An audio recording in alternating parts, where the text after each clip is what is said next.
मैं एक प्रार्थना कर रहा हूं, जैसे आपका कोई घर बना हुआ है, आप जो घर में घड़ियाल लगाते हो, घड़ियाल किट खा के पानी पी के भी हम दिन निकाल देंगे, पर मेरी माँ गाय माता, मेरे छोटे छोटे बच्चे हैं, गाय माता हैं, वो तो जब जाते हैं तो सामने देखते हैं कि कुछ लाए होंगे, कुछ खिलाएंगे। तो उनके लिए आपसे एक प्रार्थना कर रहा हूँ, हाथ जोड़ के विनंती कर रहा हूँ कि आप जो भी करना चाहिए, नंबर दिए हुए, हाँ नंबर दिए हुए हैं शायद उसमें, और पेटीएम नंबर है, गूगल पे नंबर भी है और फोन पे नंबर भी है। 77-420-62-443। इस नंबर पे आप गूगल पे कर सकते हो, फोन पे कर सकते हो और पेटीएम कर सकते हो। ये नंबर है। जो देख रहे हैं उनसे मेरी एक हाथ जोड़ के विनंती है कि आज बहुत बड़ा मौका मिल रहा है आपको पुण्य करने का, धर्म करने का। आपका एक 5, 10, 50 रुपया, 100 रुपया, 500 रुपया भी गाय माता के लिए बहुत बड़ा योगदान बन सकता है, और गाय माता के लिए चारे की व्यवस्था हो सकती है। 1 दिन की, 2 दिन की, 5 दिन की, जो भी करना चाहे वो कर सकते हैं। गाय माता आपका खूब भला करेंगे, खूब रक्षा करेंगे, खूब ईश्वर आपकी मनोकामना पूर्ण करेंगे। हमारे धर्मशास्त्र में भी लिखा है कि मर जाऊं मांगू नहीं तन अपने काजा, पर मात्र के कारण मांगत आवे मने नहीं लाजा। हम हमारे लिए कुछ भी नहीं चाहिए, हमको कुछ भी नहीं चाहिए, पर हमारी गाय माता के लिए अगर नहीं मांगेंगे तो कहां से करेंगे, क्या करेंगे? हम तो कैसे भी गोली बिस्किट खा के पानी पी के भी हम दिन निकाल देंगे, पर मेरी माँ गाय माता, मेरे छोटे छोटे बच्चे हैं, गाय माता हैं, वो तो जब जाते हैं तो सामने देखते हैं कि कुछ लाए होंगे, कुछ खिलाएंगे। तो उनके लिए आपसे एक प्रार्थना कर रहा हूँ, हाथ जोड़ के विनंती कर रहा हूँ कि आप जो भी करना चाहिए, नंबर दिए हुए, हाँ नंबर दिए हुए हैं शायद उसमें, और पेटीएम नंबर है, गूगल पे नंबर भी है और फ़ोन पे नंबर भी है। जैसी आपकी सुविधा बैठे वैसा मतलब आप थोड़ा करोगे तो हमको भी अच्छा लगेगा कि आप लोग सच में जुड़े हुए हो और वास्तविकता में जुड़े हुए और आप आनंद ले रहे हो। कहीं पे भी बैठे हो दुनिया के अंदर, पण आप 1, 2 रुपये, 5 रुपया, 10 रुपया, 50 रुपया, मैं ये नहीं कहता कि इतनी राशि आपको देनी पड़ेगी।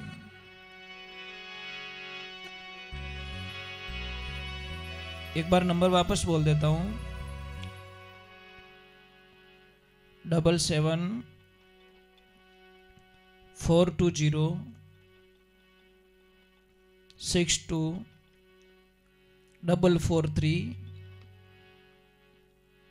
इस नंबर पे आप गूगल पे कर सकते हो, फोन पे कर सकते हो और पेटीएम कर सकते हो।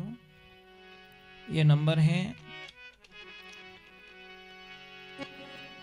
देखते हैं कितने भगत जाग रहे हैं। कि किसी धर्म ने कहा, किसी ने प्रश्न किया, कौन जगत में एक है? आनंद की बात बताई, सतगुरु महा अवतारी। देखो, महाराजा, महापद ये मिलता बहुत मुश्किल से। पुराण तो सब हैं, पर शिव पुराण में महाशिव पुराण लिखा है। पुराण तो है ही है, महागरुड़ पुराण, वो पुराण नहीं लिखा है। महाशिव पुराण, महावीर, महाराजा, महाअवतार। एक तो अवतार होता है, एक महाअवतार। बेटा बेटा बेटा, जय श्री कृष्णा। तो देखिए गुरु महाराज के बारे में क्या लिख रहे, वेद पुराण क्या कह रहे? सतगुरु महा अवतारी संतों, सतगुरु महा अवतारी, वेद पुराण श्रीमुख गीता शास्त्र संत पुकारी। ब्रह्मा जी ने वेद रचाया, गुरु रूप उर में धारी, उर का मतलब हृदय। गुरु महाराज का ध्यान किया तब वेद पुराणों की रचना हुई। ब्रह्मा जी ने वेद रचया, गुरु रूप उर में धारी, विद्या रत्न उपदेश अनोखा, जीवों के हितकारी, मारा सतगुरु महा अवतारी। श्रीपति सतगुरु को शिवरे। श्रीपति कौन? लक्ष्मीपति भगवान विष्णु। श्रीपति सतगुरु को सिमरे, शिव भोला भंडारी। महाराज तीन लोक में करे गुण गाथा, देवता असुर अधिकारी, मारा सतगुरु महा अवतारी। फिर आगे लिखा किसने कि अमर स्तुति अखंड सतगुरु। स्तुति उनकी अमर है और खंडित नहीं है। ऐसे मेरे दीनदयाल, अमर स्तुति अखंड सतगुरु, स्वर्ग लोक में भारी, नारद सारद शेष अवतारा, ये राम कृष्ण मुरारी, ये मारा सतगुरु महा अवतारी। और कितनी लास्ट में सुंदर बात लिखी चेतनानंद जी महाराज ने। भैया आवाज आ रही है तो देखिए कितनी सुंदर बात लिखी कि रामानंद गुरु सामर्थ्य मिलिया, सैन दीदी करारी, चेतनानंद गुरु जी के शरणे हो गया भवसों पारी, मारा सतगुरु महा अवतारी। महाराज कोई बुजुर्ग थे, संत महात्मा निकल रहे थे, उनके पास में 3 गांठें। कितनी? कोई आदमी निकल रहा था तो उसने बोला, बाबा बड़े धीरे धीरे चल रहे हो, क्या है इन गांठ में? कि भाई कुछ है, मेरी जिंदगी की सारी जमा पूंजी इसी में ही है,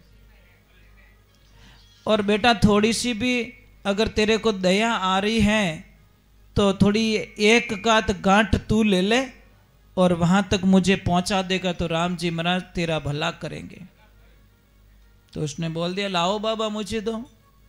एक गांठ ले ली और बोला कि ध्यान रखना इसमें बहुत सारे सिक्के हैं, ध्यान रखना। अब वो लेके आगे आगे चल रहा है, बाबा पीछे रह गए। आगे जाके बोला, बाबा क्या हुआ? कि बेटा थोड़ा वजन ज्यादा है, एक गांठ और ले लेगा तो तेरी बड़ी कृपा हो जाएगी। वो बोला, लाओ बाबा ले लेता हूं। दूसरी गांठ जब पकड़ाई तो उसको बोला, देख अंदर चांदी के सिक्के हैं, ध्यान रखना कहीं गिरा मत देना। उसने बोला, ठीक है मैं संभाल के ले लूंगा। और जैसी चढ़ने लगे कि बाबा नीचे, और वो आधे पहाड़ चढ़ गया क्योंकि पहाड़ी के उस तरफ जाना था। आगे जाके बोला, बाबा क्या हुआ?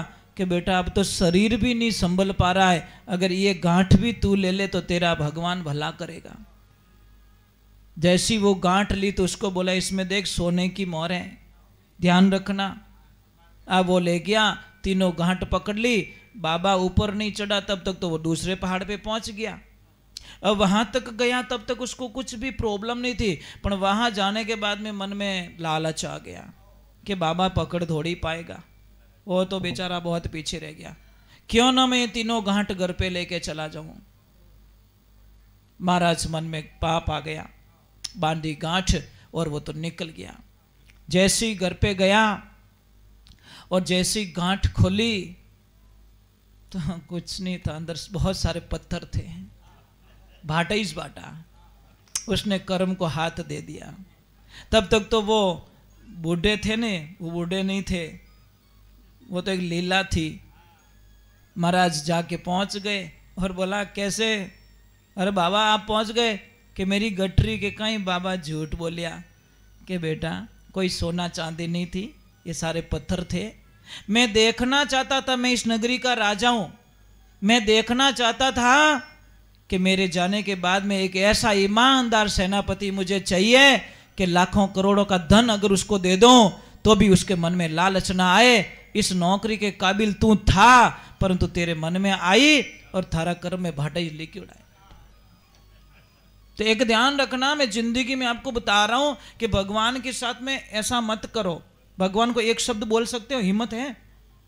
भगवान को एक शब्द बोलिए कि प्रभु बहुत दिया, कोई चीज की कमी नहीं है। और जिस दिन ये शब्द आप बोल दोगे उस दिन और हजारों गुना बढ़ जाएगी। और हम तो बोलते रहते कम पड़े, तो कम पड़नो इलाज भगवान कने नहीं है। कभी तो बोल दो। हम लोगों ने नहीं सोचा उतना भगवान ने दिया हमको। सोचा था कभी? नहीं सोचा ना। इससे भी ज्यादा दिया है। एक प्रार्थना कर रहा हूं, जैसे आपका कोई घर बना हुआ है, आप जो घर में घड़ियाल लगाते हो, घड़ियाल शुभ भी होती है अशुभ भी होती है। अगर सही जगह लग जाए तो बहुत अच्छा रिजल्ट देगी, और गलत जगह लग गई तो नेगेटिव रिजल्ट देगी। सही जगह, जैसे एक स्टीयरिंग होती है गोल, वो भी होती है गोलाकार, और टायर भी गोलाकार ही होता है। अगर स्टीयरिंग की जगह हम टायर लगा देंगे कि फेरनो तो ही नहीं है तो अट लगाए दो, कहीं फर्क पड़े, और वही गोल अट स्टीयरिंग जगह वहां पे फिट कर देते हैं, गाड़ी चलेगी क्या? दोनों राउंड में दोनों गोल है, परंतु जगह हमने चेंज कर ली। तो ये सिस्टम है। अगर घड़ियाल सही जगह लग गई तो उस घर में आनंद ही आनंद है, और गलत जगह लग गई तो चाहे वो 5 करोड़ की घड़ियाल है तो भी आपको खूब नुकसान पहुंचाएगी। अब घड़ियाल लगानी कहाँ है? एक तो दक्षिण दिशा में कभी ना लगाएं।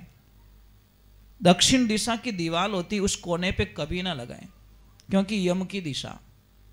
और पश्चिम दिशा में भी ना लगाएं, काल की दिशा होती है। उत्तर पूर्व में कहीं पे भी लगा दो, घड़ियाल बहुत फायदा देगी आपको। मेन गेट पे घड़ियाल नहीं होनी चाहिए, जैसे ये गेट है ना, ये वाला, तो यहां पे कभी घड़ियाल नहीं होनी चाहिए। बड़ा अशुभ संकेत बताया गया है शास्त्रों में। घड़ियाल चौरस नहीं होनी चाहिए। दीवार घड़ी होती है ना, वो चौरस मत लगाओ, गोल होनी चाहिए। पृथ्वी गोलाकार है ताकि वो एनर्जी खींच सके। पॉजिटिव नेगेटिव दोनों पॉइंट होते हैं हमारे पास में। अब जैसे